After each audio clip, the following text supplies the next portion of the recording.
Do you know the mustache man, the mustache man, the mustache man? Do you know the mustache man who's creeping everybody out? Buenos dias, y'all. RGT85 here. Hope everyone is having a great morning, afternoon, evening, whenever you're watching this video. I hope your day is going great so far. But we got some video game news to talk about. A huge announcement from the Video Game Awards that is coming up very soon. I know, very prestigious show, something that we talk a lot about on this channel in a very positive manner. And we have an update on the GTA Trilogy, the definitive edition situation, especially with the Nintendo Switch version of this game. And I think it's very interesting, so I want to talk about it. So if this is your first time on the channel, welcome. Be sure to hit that subscribe button, like, and share the video. Without any further ado, let's get into these topics. And yes, we're kicking things off with the Game Awards 2021. Now, obviously, there have been some issues with the Game Awards in the past few years. The whole Keighley and Kojima love experience that happens between them, you know, whatever, that's cool. You know, it's just something that is obviously there. But I don't hate the Game Awards. I don't hate Jeff Keighley. I just think things can be improved upon. And one area that I don't really like when it comes to the Game Awards is the fact that a lot of the awards are just sort of overlooked. Like, you get a rapid fire of like 5 awards, and then you get some random musical performance. And I'm not against music at these events. I've actually enjoyed some of the music things at there, but it's always been music that's related to a video game or something. Like when you had Mick Gordon doing the Doom soundtrack from Doom 2016. You had the composer of the Doom soundtrack, the man who wrote the songs for the game, playing the songs that he wrote for the game. So it made sense, you know, it wasn't just like some random person coming in and doing a musical performance. I don't even like the whole like orchestra stuff when they do music from like video games on there. It's like, okay, you didn't write the music, you're just performing the music. Is this orchestrated version in the game or whatever? But I digress. It's just something that bothers me. One of the many things that I don't like about the Game Awards. Like I said, I don't hate the Game Awards. I don't hate Jeff Keighley, but I don't like some things about it. Well, folks, we have a huge announcement. This is one of the biggest announcements, I think, in history of the Game Awards. We have our first confirmed musical performance for the Game Awards. And yes, folks, it's Sting. Sting, not the wrestler Sting. No.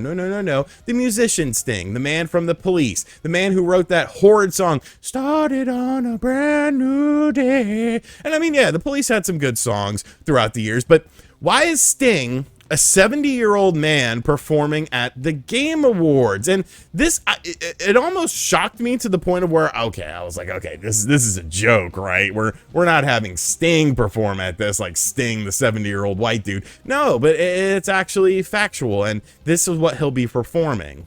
So evidently, Sting did a song called What Could Have Been, which was from the soundtrack of the League of Legends-based Netflix anime series Arcane, that is being produced by Riot Games and Fortich Productions, and he'll be doing that song live. So it's not even a song from a video game. It's a song from an animated thing, an animated adaptation of a video game. And it's Sting, a 70-year-old white dude. Like, holy hell, dude, I don't see why we don't understand that the video game industry is the biggest industry in the world. It surpasses movies, it surpasses Hollywood, it surpasses music. It is the biggest industry in the world as far as generating revenue. So who are we pandering to with this? And, you know, I actually made a tweet about it, and Jeff follows me on Twitter, and he asked me if I was okay, because I obviously was very taken aback by the Sting announcement. And there's people in the comments saying, well, it's just to get an audience of people who don't watch or play video games to watch the show. Nobody's gonna do that. Your grandmother is not going to stay up late to watch the Game Awards to catch Sting do a musical performance of something like that. Why don't we dedicate this time to the people who make video games that don't get recognition, that might win an award, but it's done in a rapid succession where there's 5 or 10 awards given in a row, and then we get a musical performance or some comedy skit or something like that. Like, I understand that's how Hollywood works, but that's why I don't like the show sometimes, because I don't give a shit about Hollywood. Video games is not supposed to be, in my opinion, a big suit and tie affair with extravagant musical performances. How much does it cost to bring Sting in? Like, I'm sure Sting wasn't just like, oh yeah, I'm starting on a brand new day, I'll do the show for free. Like, no, he obviously costs a lot of money. So I'm talking about this way longer than I wanted to, but this is obviously something that bothered me. So yeah, if you're a big Sting Sting fan, if you're in that 50 to 60-year-old old white person demographic, Sting is coming. He's doing a song that you've never heard from the show Arcane. You could at least do something like Walking on the Moon or Roxanne, or, you know, Message in a Bottle, something from the Good Police era. No, we can't get all the police, just Sting. But yeah, Sting at the Game Awards. Video games, baby. And finally, the Grand Theft Auto Trilogy, the Definitive Edition, something that we've talked about quite a bit on this channel. And obviously the reasoning behind it is it's a hot title. People are interested in updates on it, of course. And the fact that it just released in a very sort of shoddy state. Now the games themselves, like I always say, are still fun because you can still have fun with the games. But at $60, you do expect a higher level of quality. Granted, if Rockstar would have released these games at $20 a piece and you could have picked and choose which games you got, I think people would have been a little bit more accepting towards it.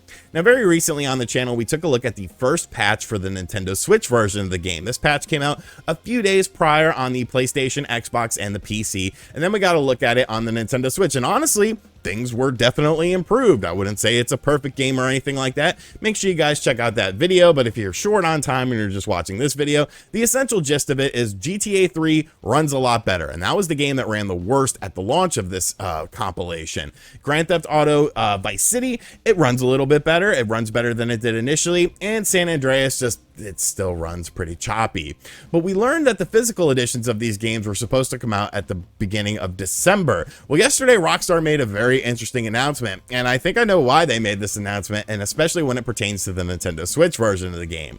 So originally, the Xbox and PlayStation and Switch versions were supposed to come out on the 7th physically. The Xbox and the PlayStation editions of this game have been delayed until the 17th, so about 10 days. But when it comes to the Nintendo Switch version of the game, there's a big change, because now the physical edition of that game is not coming out until early 2022. Now, I know what you're saying to yourself. Well, RGT, why are they slandering the Switch version of the game? Why is the Switch version of the game taking so much longer?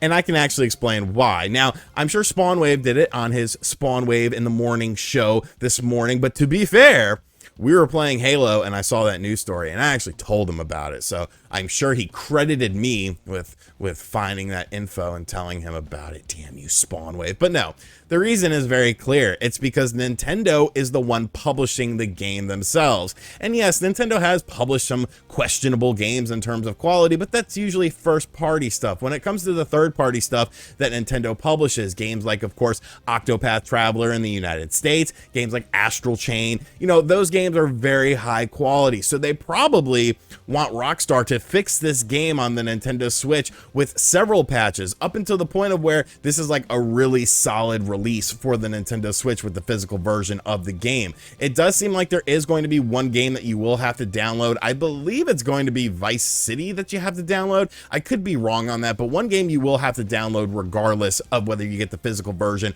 or the digital version. If you get the digital version, of course, you're downloading everything, but it's just like, how the hell did Rockstar mess this up so bad? Like, you probably pissed off Nintendo too to some degree, because now they're having to delay the physical release of this game.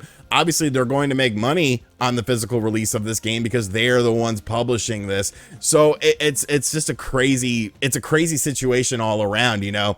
Rockstar had a sure thing. All they had to do really was just put HD textures on everything, you know, maybe customize the controls a little bit to be more modern, and like that was it. But they decided to go sort of in a different direction with it, change up the art style a little bit, change up some of the stuff within the game, change up the mechanics of the game as far as the gameplay is concerned to make it more modern. But like I've been saying, they obviously introduced a lot of problems into the game when they decided to do that. So yeah, I mean, this is the Cyberpunk of 2021. I feel like just so many issues, something that just seemed like it was going to be a sure thing, a surefire home run, and then we're in December now, and you know, everything's just going to hell with this game. There's so many issues popping up still with the game, patches that aren't really patching stuff. So I just find it to be a very humorous situation. Now, what's the Cyberpunk of 2022 going to be, though? That's what a lot of people are looking at. I have a theory. I have a guess, and I'm just going to leave it at the title of the game, and I'm not going to really expand upon it, but I have a feeling Starfield is going to be the Cyberpunk of 2022. We'll have to find out. Alrighty guys, so that's going to do it for today's video. I hope you guys enjoyed it. Be sure to let me know what you think of everything in the comment section down below. I'm filming this at 1 a.m. on Wednesday morning. because I can't sleep right now. I'm very upset about the Knicks game and the Nets game. Shout outs to those referees for giving the Nets the win. That was really cool. You know, love those phantom fouls. Love those phantom fouls. I need to do a sports channel. But anyways, let me know what you think of everything in the comment section down below. Scale of 1 to 1,000,000. How excited are you for Sting? If the answer is not infinity, you are not a true gamer. And the GTA Trilogy situation. Are you going to pick it up physically on the Switch? I planned on double dipping, but I don't even know what the hell I'm going to do with it now. And as always, folks, I'll catch you guys on the next video. Later.